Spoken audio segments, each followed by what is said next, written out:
Welcome to the BWI Live Recruiting Show. I'm Thomas Frank Carr. Fitz and Ryan are both out today.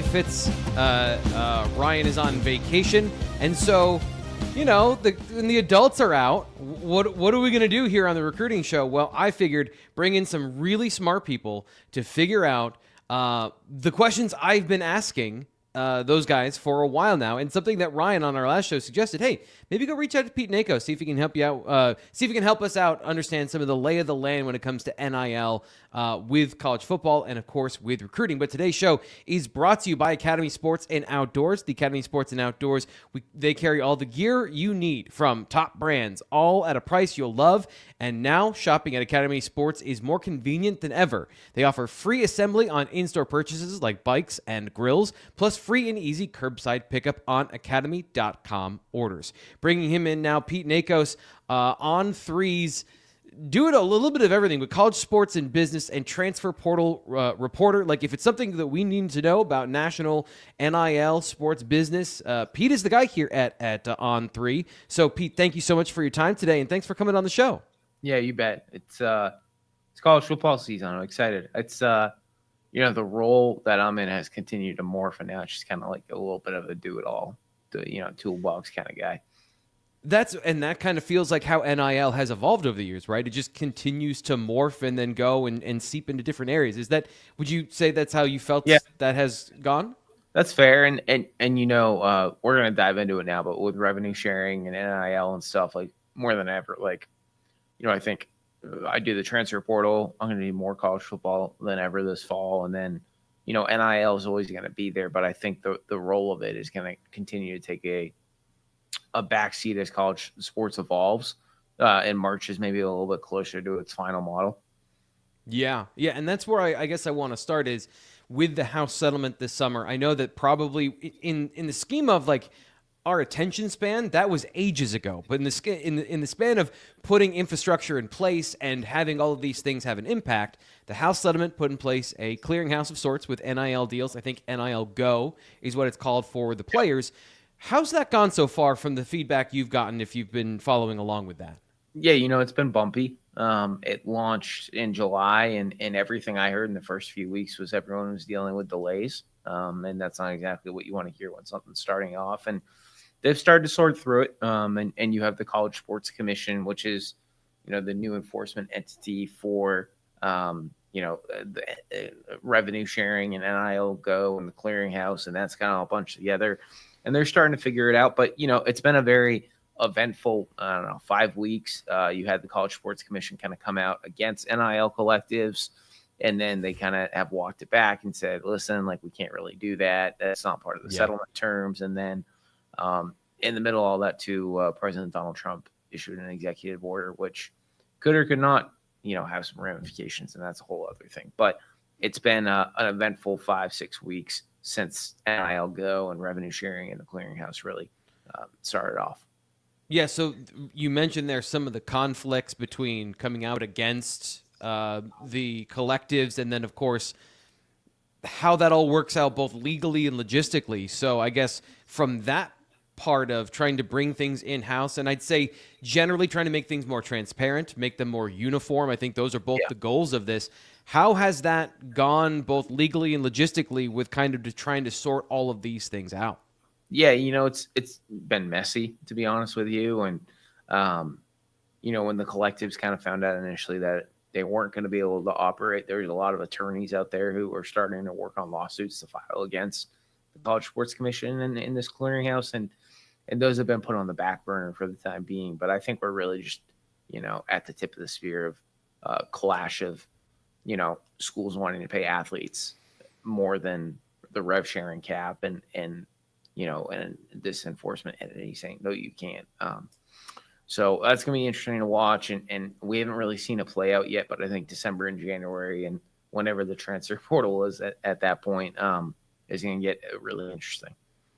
Yeah, there's where does the collective fit into this picture now that schools can pay directly? Has it muddied that relationship? Has it just amplified it for certain schools? I know that you've kind of outlined a little bit of the conflicts there, but really how are all the pieces fitting together now in this new window of where we are? Like, how have they tried to adapt to this? In terms of the recruiting or just paying, athletes or whatnot? Yeah, paying athletes, and we'll get into the recruiting part in a second. Obviously, that's Sure. on the recruiting show, and how it directs, how it relates to Penn State is absolutely kind of what we're going to be getting to. But setting Yeah. the scene and kind of getting the lay of the land, I'm also curious about this of what do collectives do in this situation if there are all these legal questions hanging around?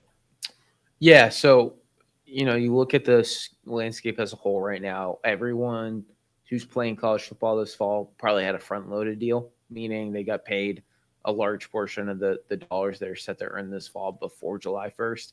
At Penn State, that probably comes through the collective and some other avenues, and that's how most of it works. And then, there was also this big rush to get the revenue sharing contract signed the first few weeks of July. I'm Right. sure Andy Frank had a very busy July. So there's that too. And I think Penn State's in a good spot there, but it's a tough time right now as a university and as an institution to really try to figure out, okay, where's my money coming from? Have we paid everyone? And then, it's a double-edged sword because at the same time you're worried about high school recruiting. Yeah, and that's a great transition into where Penn State has been the last couple of years. For the last 2 seasons, Penn State has lost out on some of its top targets. They're in a battle for some of these players that are going to institutions that are not shy about using NIL or money to influence recruiting. Not that everybody isn't doing that, but they're going up against the best that we all know the names of those schools. But it's been a little bit more in-state and in the region where they've lost to some of these national schools. Many of these decisions, they're coming within a hefty NIL payment to the player, at least as we've heard. So is that still a danger going forward where Penn State is going to be in a similar position if they focus on retention of their roster and they have a prove-it-first mindset about their payment of recruits? Is that all still on the table with the clearinghouse and everything that's kind of been outlined? Yeah, so you have everything going on in terms of trying to pay your actual roster and retaining talent and, acquiring talent. So there's that. Then you have recruiting and the amount of regulation right now about how much recruits are getting paid before they step foot on campus and things of that sort. There's no regulation over that. You have, there's Big Ten schools who have collectives operating as marketing firms and just striking up, simple marketing deals with high school athletes where it's legal in their state as a high school athlete to sign a brand deal. And they're getting paid, in some situations up to $20,000, $25,000 a month before they step foot on campus. This is high school recruiting. Okay. Yeah. So that's what Penn State's going up against. And I mean, you know a little bit more about it than I do, but yeah, Penn State has kind of been like, if you want to come here and you want to, be part of this program, you can come here and prove what your value is. And then we'll make sure you're paid what you deserve, but we're also not going to just pay you $1 million before you get here on campus and before you even go through your first spring workouts or a winter workouts or things like that. Is that, and I apologize if this is digging in a little bit too deep, but that feels dangerous, like to be paying a player who has yet to commit. Like maybe they silently committed to you, but if you're paying those players, is that just kind of like a finder's fee money where maybe they don't even go to those schools? Or is there some sort of language where there's a commitment baked into the marketing strategy of what you just described? Yeah, it's a little different. Some of these marketing contracts that athletes are signing now, they're set up so if an athlete decides to flip from school X to school Y or whatever, they have to pay back the school they were committed to and who they were getting money from. So it's not that simple where the athlete can just pocket the cash. Gotcha. That would be crazy. I mean, that would be ludicrous for that not to be part of the language. Now, there's been other situations too, I know, of where a recruit has decided to flip and the school that was paying him was just kind of like, it's just not worth dealing with. Like, just, we're moving in a different direction. So I guess what's on the horizon for recruiting then specifically? We're talking today about the class of 2027. Later in the show, we're going to be talking about maybe what Penn State needs and where they need to target some of their positional depth for the future. I know that it's early in 2027 recruiting and all of these things are still in place. I guess how do you get a sense of is any of this going to change? Are there any things on the horizon that fans should know about when it comes to this next class and this next iteration of how teams are going to try to address recruiting specifically with NIL?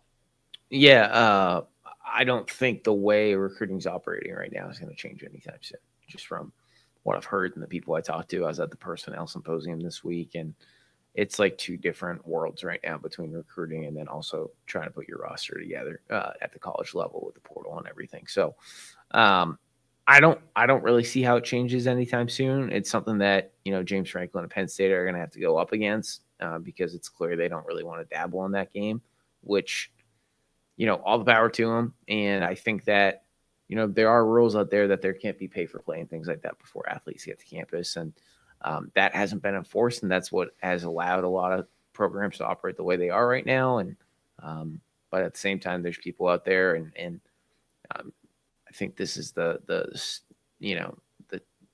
way Penn State feels is that they're just not going to really jump into that right now in terms of just paying exorbitant amounts of money to high school athletes before they get to state college.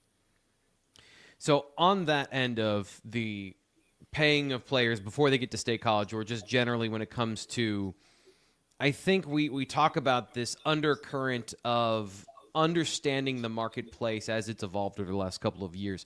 Has there been that understanding if we roll back to the past 2 years? Do teams know the real numbers? Like, is there a kind of quietly understood marketplace of position X costs this amount of dollars, position Y generally costs this amount of dollars, and anybody who's paying above that is paying above market rate, but at least there is this understanding of we have a general sense of what everyone is paying? Or is it really cloak and daggers, as murky as it feels like from the outside, from sitting on this side of the lens? It's not as cloak and dagger, but there's still, I get phone calls every day asking me how much someone's paying someone, and sometimes I have to be like, I gotta go make some phone calls. Like, it's not. So I just hit directly on what you're doing, right? This is exactly your lane.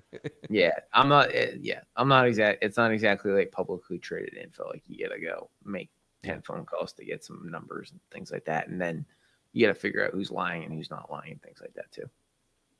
Yeah, that is. I imagine that makes it incredibly difficult to do your job when you're trying to gather information, and people like to lie. That's why you're very good at it, by the way. The information that Pete has gotten on a bunch of different topics has been excellent and has been verified by a bunch of different people, and has broken a lot of news, by the way. So if people want to follow you along with what you're doing, Pete, where can people find your NIL content for On3? Yeah, I'm at on3.com, and then I think you can find me on X at Pete Nakos _. So how crazy, recruiting aside now, how crazy is the transfer portal in relation to all of these things? I would say the transfer portal is just basically unregulated free agency.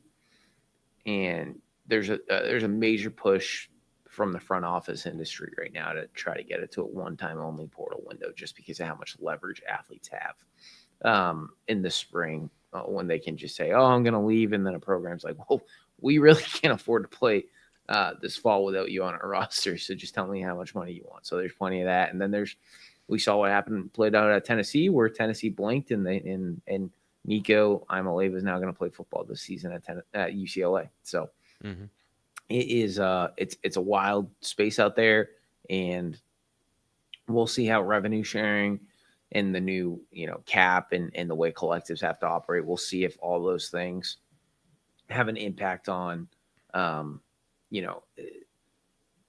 much money is going to transfers, because that has really been an unregulated space, and now they're trying to reel it back in, and we'll see if that happens. I'm a little skeptical myself, so we'll see. Nico IM11 now on Penn State's schedule. They'll be playing at UCLA this year, so a direct impact on Penn State from one of the biggest storylines this offseason. I think a lot of Penn State fans are aware of that, but it's interesting the ripple effects of how all of these things happen, especially with quarterbacks and things at the highest level. So I guess that brings me to the question then of, I'll start with a statement of, in that world, Penn State's had very few of these situations crop up where they've had guys do what you just described, and the retention, for the most part for Penn State, has been very good. And the current roster, I think, is a great example of that, with all these players returning for their senior seasons. But I want to zoom out here, and I just want to get your opinion on this, because we talk about and explain where Penn State's position is on this particular show, but you get to see a lot of the different strategies. You get to see a lot of the different plans out there for NIL with recruiting and the portal. So what do you think of Penn State's overall plan compared to what you see elsewhere at other situations?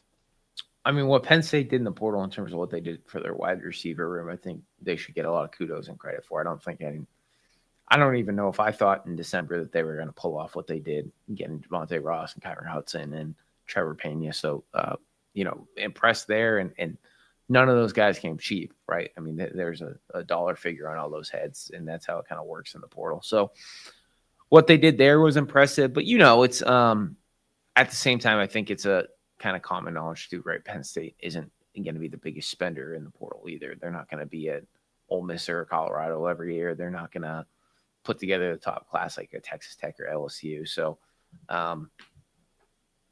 it's obvious Penn State is definitely picking their lane and making sure to go get guys that they think are going to make an impact right away. And they're not exactly going to the portal just for the sake of depth. Right. So with the recruiting situation and all those things, Penn State let me just say, Penn State fans are concerned that there is a cap on where Penn State can recruit in terms of their overall finish, but also some of the talent that they'll be able to acquire because they've been bumping up against those top schools for so many years now. Sure. Now that the situation has changed and, NIL is deepening into the recruiting world, I don't want to put you too much on the spot here, but I guess what's your view of like where teams can you be competitive and can you go out and get some of those elite talent players if you're not willing to spend? And I guess what's the future here that you see as we sit here right now for teams that have that particular style and model, which aren't just Penn State, but, it is relevant to this particular program? Yeah, I think that you can still put together a roster like they're going to have this year. I think it's going to be more difficult. I don't think it's going to be as easy to get the next Drew Aller or Nick Singleton in the same class. I think that's going to be difficult. At the same time, though, I think that, if Penn State does what it wants to do on the field this year, I think it's going to make a big impact on recruiting. I think that what they're doing in the stadium and the renovations help. And then I think, if James Franklin can tout that he has a national title, I think that kind of changes the narrative about recruiting a little bit. So there's that. Then there's the flip side too of what the impact on money and what money can do. And, I think back to Luke Waffle, right? He picks USC. Penn State was really in the mix there for the pass rusher. I'm pretty sure he's a high 4-star, low 4 and 5-star. I believe he's a 5-star in the end. Yeah. I mean, if Penn State came up with an offer that no one thought they were going to show up with at the final hour, that really almost turned the tables. So, I think when Penn State feels like they need to dig deep for the kind of player that is, I don't know about program shifting just because of how high level of college football they're playing right now, but like a high impact player, it appears that Penn State is going to be able to go get the guys they feel like they need, or they're going to really be close to it. But, at the same time too, I think trying to build up the depth on the roster is going to be a battle every year, just in terms of, if we're spending this much money on the top 3 to 5 players on the class, what's that mean for the rest of the class? And what's that mean for the rest of the class compared to whole Oregon, Ohio State, USC, and the rest of the SEC and things like that. So that's going to be the challenge. Yeah, it doesn't help that some of the biggest spenders are also in the conference and are part of these battles every single year. I think you did do a great job of giving a silver lining to Penn State fans there, by the way. Excellent job. I think some of those points were something that Penn State fans have been afraid of, like some of the details about Luke Waffle that maybe they didn't go all in or they didn't try in those situations. That was kind of the conversation among Penn State fans. And I think that, if they're willing to do that, I think that gives at least some hope. Obviously, hope is not a final outcome in these situations. But I guess the last thing I have for you. Yeah. What's the most important aspect of all of this? NIL, house settlement, the future of college football and how it works that we aren't talking enough about, or maybe something I just didn't ask you about today that's on your mind? So I think it's fresh on my mind because everything I heard earlier this week at the personnel symposium, but it also couples with the fact that I don't think revenue sharing is going to be the model that, college football lives in for the next decade. And if it does, I think there's going to be a lot of change by the time there's a decade. I think that collective bargaining is the pathway forward. that isn't me lobbying for collective bargaining. Like I've had some people be like, "You're a collective bargaining supporter." Like, no, like I just like to cover college football and the transfer portal on the money side of it. I don't have an overall preference about where it's going. But I think collective bargaining is going to become this topic that gets talked about more and more. All the front office staffers this week were talking about it. A lot of ADs are on board. The next step is trying to get commissioners on board, and that's when you kind of have player associations pop up and things like that. And it's going to take a lot of, TV contracts need to be sorted out, things like that. There's a lot of things that need to happen for college football to get from point A to point B. And maybe it happens, maybe it doesn't. I don't really care if it doesn't or doesn't. I just, from what I keep being told by industry leaders, it seems like it's where it's all headed. Pete Nakos, On3, college sports business and transfer portal reporter. TBD on more titles for you, Pete. Thank you so much for the time. I appreciate you being here. You bet. Thanks so much, man. So that's our look at NIL, the transfer portal, college football recruiting with Pete. If you got any questions, you want any comments here following up in the chat, I want to talk about that just a little bit. I do think that this one from Eggman earlier, I was trying to keep an eye on both things. Losing interest in college football. There is this thread, right, of fans that have loved college football in its former iteration, and where it's going now, losing the spirit of college football. Phil Troutwine talked about this, of if we go too far towards it not being a relational business, not being transformative, all the buzzwords for Penn State, you lose what makes college football great. However, Eggman, I just want to echo some of Pete's points there about collective bargaining. It solves a lot of these problems. If you have an agreement across everybody, from conferences, athletic directors, presidents, players, if you agree on a set of rules and everyone enters into the same agreement, then you have the opportunity to have not an even playing field. College football is built on an uneven playing field, but you at least don't have people that can run away with the advantages to the point that they are now. So I understand that it feels icky and it feels like the NFL, because it is the NFL. That's where all this is headed.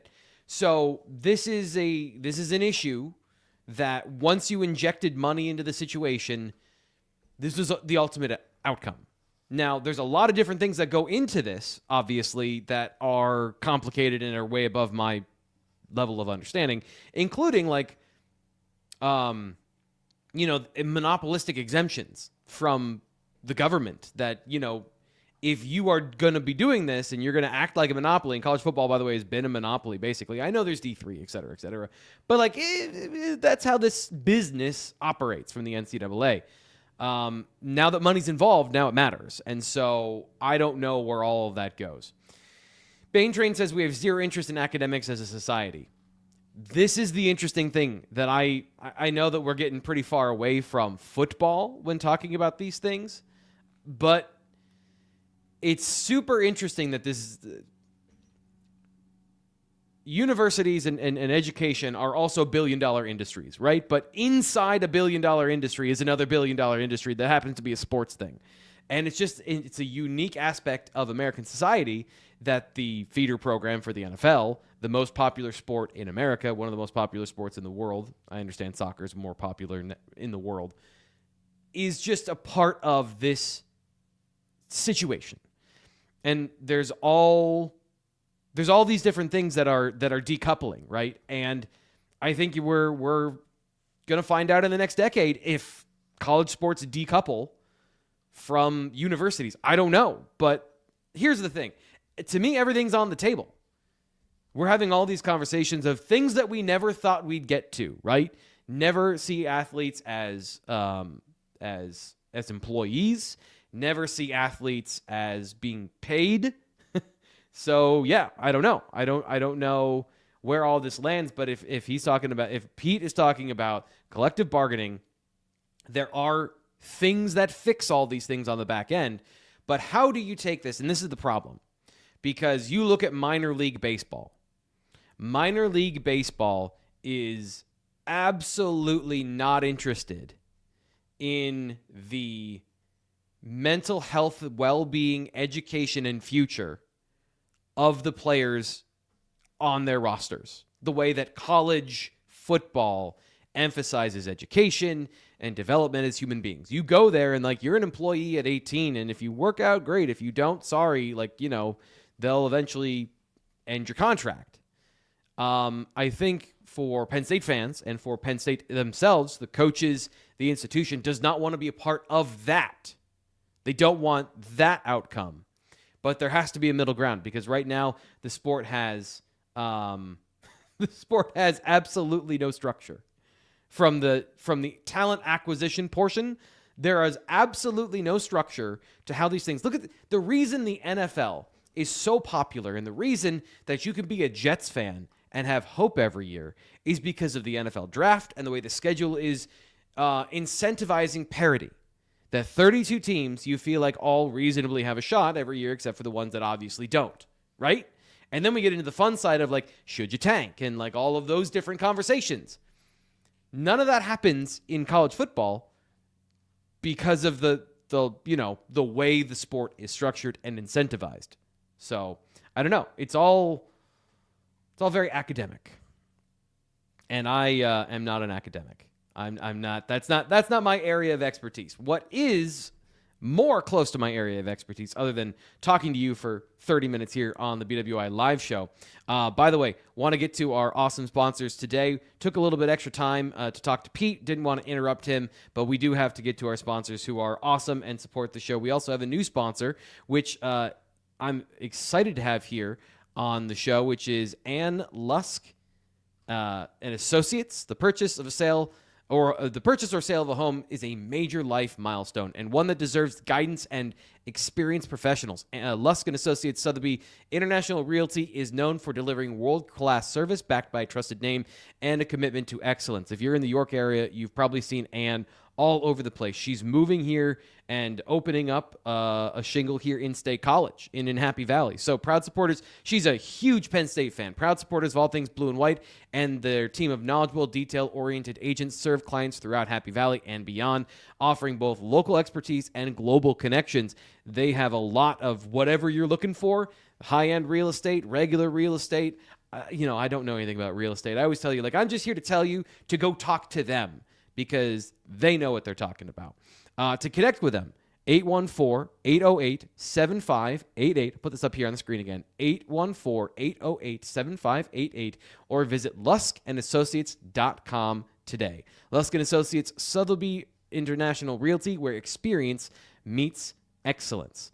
Today's show also brought to you, as you know, by My Perfect Franchise. Andy Ludicky is a franchise consultant with almost a decade of experience here, not only running his own businesses, but also placing people into franchises to manage. So if you've been watched this show before, and maybe you've been saving up your pennies since he's been on the show here as a sponsor, being like, maybe I want to do that someday, get on his schedule, 404-973-9901, or Andy at myperfectfranchise.net. He walks you through the franchise acquisition process and tells you where all the landmines are. Lets you know exactly what you're getting into, from the actual nuts and bolts of purchasing a franchise to the even discovery phase of, hey, what are you good at? What do you know how to do? Where's your expertise? Here's how business things work on that side. If you don't know some of those things, he's going to walk you through all these things. And what I think is a good sign of somebody who is honest and giving you the what they know, he's not going to just get you into a business just to get you into a business. His goal is to get you into the right one so you have the best possible chance for success. His services are 100% free, and he's here to help if you have any questions about business ownership. Check out the Blue White Illustrated message board for more information. He runs a Franchise of the Month contest over on the message board, where you have a chance, I believe, to win a free couple months of subscription to the site. Don't quote me on that, but I haven't seen the updates on that. But I know he runs this regularly on the message board, so you can check him out there as well at bluewhiteillustrated.com. And, of course, today's show also brought to you by Academy Sports and Outdoors. At Academy Sports and Outdoors, we carry all the gear you need from top brands, all the prices you love. And now shopping at Academy is more convenient than ever. They offer free assembly for in-store purchases of most bikes and grills, plus free and easy curbside pickup on academy.com orders. If you want to save more every day, open and use the Academy Sports and Outdoors credit card to get 5% off future purchases when you're approved. Save time and money at Academy Sports Outdoors and have fun out there. Let's have some fun. That's a great idea. Let's talk about the class of 2027. Okay, so we're going to have to do a little bit of suspension of disbelief. You'll notice that Fitz and Ryan are not here. They have a lot of great stuff over at BlueWhiteIllustrated.com. Top 100 Pass Rusher is scheduling his visit to the Whiteout. Go check out that at BlueWhiteIllustrated.com. You can subscribe right now for just $1 to get access to our premium content. We're going to do something now where we're going to project what are the major needs in the class of 2027. So let's get the caveats off the top, because somebody's going to rewatch this and be like, you're an idiot. They need all of the positions. No duh. Yes, they want elite talent at every single position. Obviously, if they could take 30 of the most talented players in the country, they would take 30 of the most talented players in the country. What I did, and I spent way too much time doing this, is I projected the roster forward to 2027. So again, let's suspend disbelief of the transfer portal and all the things that are going to happen, plus NFL early departures. And I tried to map out where in 2027 would Penn State need to add some bodies, add some talent to make sure that the breakdown of the roster stays in a healthy perspective. Now, there's two things about that.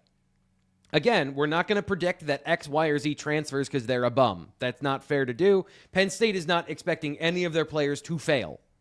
They recruit these players with the intention of them succeeding at Penn State. We know that not 100% of these players will go, but we're not going to do any of that projecting here. So it's going to be the guys that are on the roster now, plus 2026, the guys they have committed, where all of that would stand going into the future. So that's the plan for how we're looking at this. And I think there's some fairly obvious places they need to attack, that Penn State needs to attack based on that. And also it makes sense if you look at the class of 25 and 26 and we project to the future, where were they lean in some of those recruiting areas? Where do they maybe have some misses? And how can they make up for that in 2027? So let's start with the most obvious place. I don't think that there's any question whatsoever that Penn State needs to nail quarterback in 2027. Pete Nakos said, I don't know if it's going to be as easy to get the next Drew Aller. They also got the next Ethan Grunkmeyer on the roster, Jackson Smolik. 3 good quarterbacks in a run. They tried to get 2 quarterbacks in 2024. They tried to get 2 quarterbacks in 2025. They tried to get 2 quarterbacks in 2026. Actually, I'm sorry. 25 and 26, they tried to get 2 quarterbacks. 2027, I think they really need 2. I think the need is there to replenish the depth on the roster from that, how many bodies they have that are scholarship players. And I understand everyone's a scholarship player going into the future, but you know what I'm saying, right? Like getting players on the roster. Penn State's tried multiple times now to get 2 quarterbacks in the last 2 classes. We'll see if they can finish that with 26 and find another guy in November or December. That could change this. Obviously, all of these conversations can change going into the future, but as things sit right now on August 7th, Penn State needs to get 2 quarterbacks in the class of 2027. This is where I think when we talk about Penn State and their ascension to where they are now was fueled a lot by their recruiting and their talent scouting and their ability to identify players and then get them to campus. The last 2 years, it's been a little bit harder of the get them to campus part because of NIL. So how do they make all those things fit in 2027? I think they need to find a new path forward. That's the main thing. And yes, Eastern Iowa. That's what we're saying. No, we have to make some assumptions. The class of 2026 is not already on campus, but we have most of them committed. And here's the shocking thing. Most of them aren't going to decommit. So there's not going to be a rash of decommitments between now and National Signing Day where suddenly they have 15 commits. I think we can reasonably assume that most of them are going to be a part of the class of 2026 actually arriving on campus. So that's I wanted to make sure that that's clear. We're counting those players as players on the roster when we're discussing this particular setup. So quarterback is a main thing. And also, Troy Hune is a really solid quarterback prospect. I think I've described him multiple times as this guy is a B+ at everything. Maybe he doesn't have any traits right now other than his size of a classic pocket quarterback that that stand out. He can develop into one of those guys. I think he can develop into everything is really good, and then suddenly that profile turns into a positive, which, by the way, it's positive already, just more of a difference maker positive. I do wonder if 2027 is the time to swing for the fences with one of your top prospects. And we've seen what Penn State has done before in these situations. There is a clear blueprint of what they would like to get. They would like to get a quarterback that they feel really good about, right? So high floor, translatable skills, mentally adept at understanding football, and high traits. When you get a Drew Aller or an Ethan Grunkmeyer as one of those guys, Jackson Smolik is one of those guys. By the way, sorry, my light is deciding to die on me in the middle of the show. Then you have this great balance. 2022 was the best possible outcome of you have your fairly clearly starting translatable quarterback in Drew Aller, and then you have Bo Perbula, a high potential guy with talent to develop into an all-around player. They've done that multiple times throughout the last couple of cycles to try and get that with the Matt Zollers. They've tried to do that with other quarterbacks. I think they need to nail that this year, 2027, the one we're talking about. So, get a project quarterback and a starting quarterback. I don't because either of them can be the starting quarterback. You know what I mean? I'm trying to use fair words, but you know what I'm trying to say. Okay, next we're going to start with the offense, and we're going to finish up with the defense. We've got 4 positions. So we're not going to go to every single position. There's a couple that we'll maybe talk about later, but the next one is offensive line. And this is simply because the offensive line needs so many bodies every year. You can't really afford to miss on a couple of years where you don't nab talent to replenish what is a massive strength for Penn State. And this is also kind of an emphasis of you want to keep your strength a strength. Interestingly, if we look at the numbers, Penn State's tackle depth in 2027 is still going to be great, if everything stays the same. You're still going to have Egan Boyer, Owen Alicini, Malachi Goodman, Garrett Sexton. You have 4 or 5 talented offensive linemen, tackles specifically, that you can play at a number of different positions, which makes offensive line and the interior, which is really, if you look at 2027, projecting forward, they're going to need to borrow some of those tackle players to play them because they have not gotten as many of those interior guys in recent history. So with Kevin Brown on the roster, does he move inside? Does a Malachi Goodman move inside? Because he's got guard shape. He's just a massive human, a little bit of an Anthony Donko style player. Do you borrow some of those guys? But I think the important thing here is if you do that, you want to make sure you replenish that depth. Penn State is in a position that is incredibly enviable and one that is very, very hard to replicate year after year, but you don't want to let it slip to the point that now you're going the other way again, right? So I do think interior offensive line may be a focus for the class of 2027, or if they borrow some of those guys from the class of 2026 that we've talked about, maybe can play inside, outside. I think a Marlon Bright or a Kevin Brown both can play inside, outside. You've got maybe a better mix going forward, given what's already on the roster. But you don't want to let that slip. So I think offensive line, they got 4 this year. I think they still want to make sure they grab a couple tackles specifically next year, because if you're going to pull from that depth, you want to make sure you have more to replenish for the future. That's our offensive line look. Now here's a really interesting one. And I'm interested to see how this one plays out, because the class of 2026 is absolutely going to play into this, and that's defensive tackle. I don't think Penn State is clearly not done at defensive tackle, because if you look at the numbers going forward, the 2023, they got a bumper crop of defensive linemen. I think they got 4 defensive tackles, and they replenished the loss of T.A. Cunningham with Owen Wafel. So they got 4 guys that in 2 years will be juniors. They'll have a very top-heavy roster there. We've seen Penn State retain those guys, and they play longer into their career if they're not obvious go early to the draft guys. Even a guy like Zane Durant could have gone early to the draft. There has been a better retention plan for Penn State to keep those older players around. you still want to make sure that once that bumper crop gets it to be upperclassmen and they have the ability to leave, I think you want to make sure that you get another group. Now, they've got 2 in the class of 2026. They tried to get 3. They could still get 3 this year. Some of the offers late that came out in late July and early August, those were defensive tackle offers.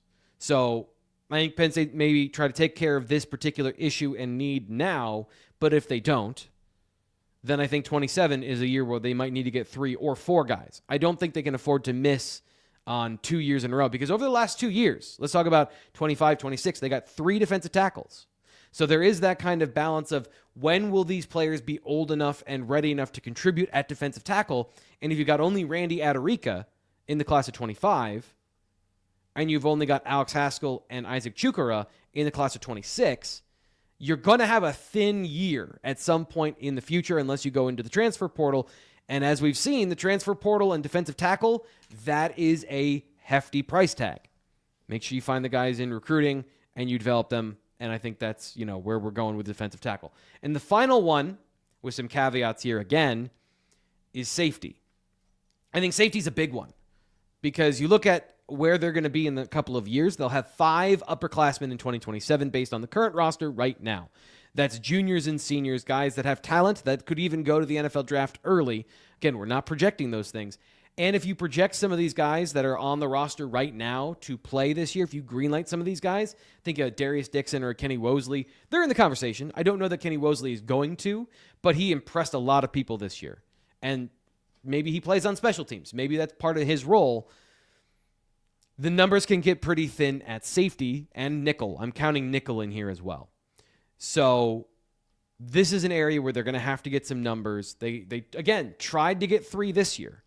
They tried to get, I think you can even count that they got 3 this year if you count David Davis as a potential nickel guy or an secondary athlete, right? A guy who's going to play in the secondary somewhere.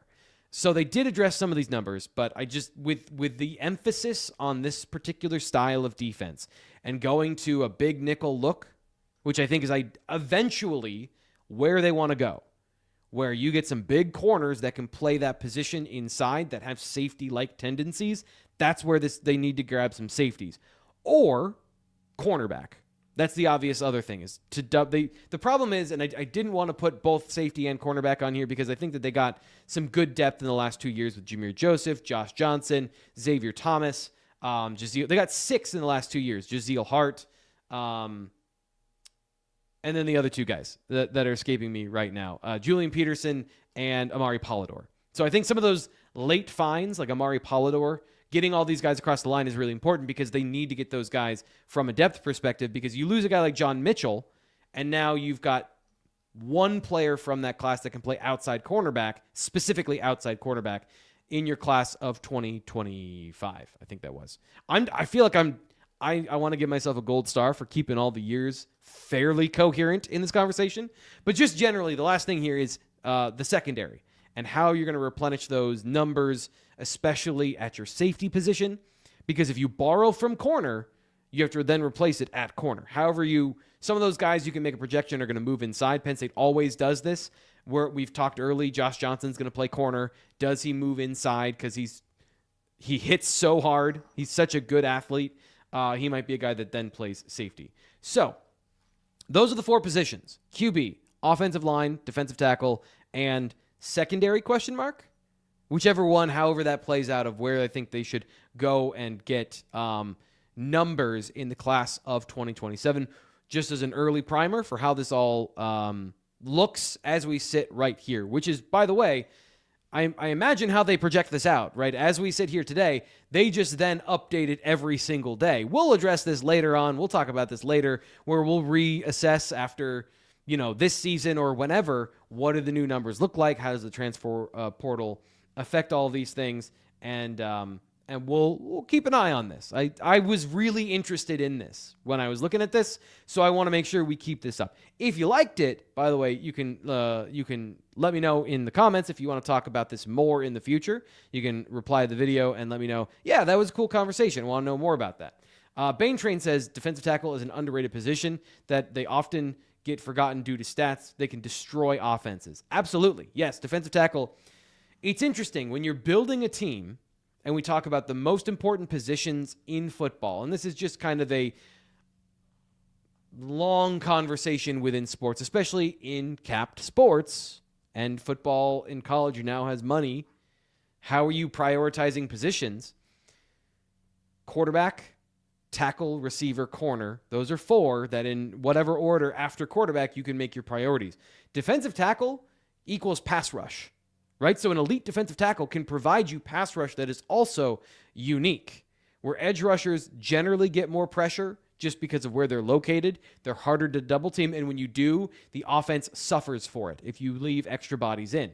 It's a schematic advantage. But if you got a guy that's unblockable in the middle, it's game over for most quarterbacks. Like, that is something you can't deal with regularly and still operate an offense. So those special players then become high priorities. Like, elite athletes at any position become a priority, but defensive tackle is one of those that can bump from maybe 6, 5, up to 2 or 3 if you find an elite one.